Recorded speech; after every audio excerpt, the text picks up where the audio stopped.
అందరికీ నమస్కారం. మా అపార్ట్మెంట్లో సీతారాముల వారి కళ్యాణం చాలా ఘనంగా జరిగింది. ఇది మీతో షేర్ చేసుకోవాలనిపించింది, కానీ నేను ఆ రోజు పోస్ట్ చేద్దాం అనుకున్నాను కానీ నాకు కుదరలేదు. ఇవాళ పోస్ట్ చేస్తున్నాను. ఎంత బాగా జరిగిందో. నేను ఫస్ట్ టైం కళ్యాణంలో నేను దగ్గరుండి చూడడం, టీవీలో చూడడమే, ఇంట్లో పూజ చేసుకోవడం, టీవీలో లైవ్ వేస్తారు కదా అది చూడడమే, కానీ ఫస్ట్ టైం అనమాట నేను ఇలా డైరెక్ట్గా చూడడం. ఎంత బాగున్నారో కదండి సీతారాముడు, ఎంత బాగుందో. సీతమ్మ గారు అయితే ఎంత బాగుందో, ఆ శారీ ఎంత బాగుందో, ఆ అమ్మవారికి నాకు ఎంత బాగా నచ్చిందో. కానీ నాకు ఒకటి అనిపించిందండి, మీ అందరికీ కూడా ఈ భావన కలుగుతుందో లేదో నాకు తెలియదు, కానీ అంత బాగుంది. కళ్యాణం జరుగుతుంది, ఎప్పుడైతే సీతమ్మ వారికి తాళి కడుతున్నారో ఆ టైంలో నాకు ఏడుపు వచ్చింది. ఎందుకు ఏడుపు వచ్చిందో నాకు తెలీదు. ఇదే కాదు, నాకు ఏదైనా మ్యారేజ్ జరుగుతున్నప్పుడు తాళి కడుతుంటే నాకు ఎందుకో ఏడుపు వస్తుంది. ఆ సౌండ్ వలన లేదా వేరే మన మనసులో ఏముంది అనేది నాకు తెలీదు. చాలామంది ఆడవాళ్ళకి ఇదే సంఘటన జరిగిద్ది. ఒకవేళ మీకు తెలిసి కామెంట్ చేయండి ఎందుకు ఏడుస్తాము అనేది.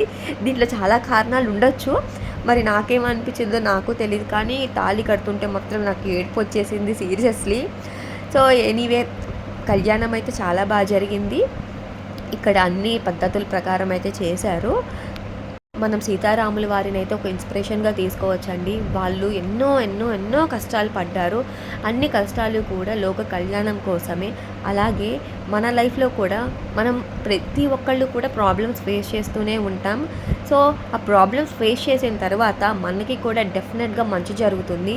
ఇప్పుడు ప్రాబ్లమ్స్ అంటే మనమంతటా మనం వెళ్ళే ప్రాబ్లమ్స్ని మనం ఏం చేయలేం, కానీ ఆటోమేటిక్గా మనకు వస్తూ ఉంటాయి చూసారా. ఆ ప్రాబ్లమ్స్ మాత్రం మీరు స్టాండ్ తీసుకుని గట్టిగా పోరాడగలిగితే మాత్రం వెనకడుగు వేయకుండా ఖచ్చితంగా మీ లైఫ్లో కూడా ఒక మంచి జరుగుతుంది.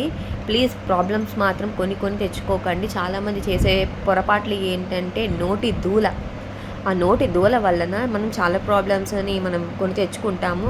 మనం వీళ్ళని ఇన్స్పిరేషన్గా తీసుకుంటే అమ్మవారిలో ఓపికను మనం ఇన్స్పిరేషన్గా తీసుకోవచ్చు. ఆంజనేయుడిలో మనం బలాన్ని ఇన్స్పిరేషన్గా తీసుకోవచ్చు. సో ఒక్కొక్కరిలో ఒక్కొక్క రకమైన మనం ఇన్స్పిరేషన్స్గా తీసుకోవచ్చు. రాముల వారి తెలివిని తీసుకోవచ్చు.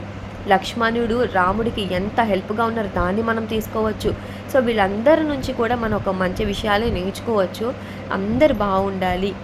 ఎంతమంది ఇప్పుడు ప్రపంచంలో ప్రతి ఒక్కరికి కష్టాలు ఉంటాయండి.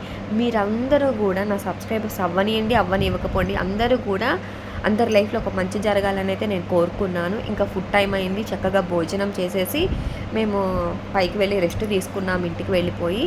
అండ్ ఈవినింగ్ సేవ ఉంటుంది, ఆ సేవకి మళ్ళీ వచ్చినప్పుడు సాయిబాబా ఊరేగింపు జరుగుతుంటే వెళ్ళి దండం పెట్టుకొని వచ్చాము.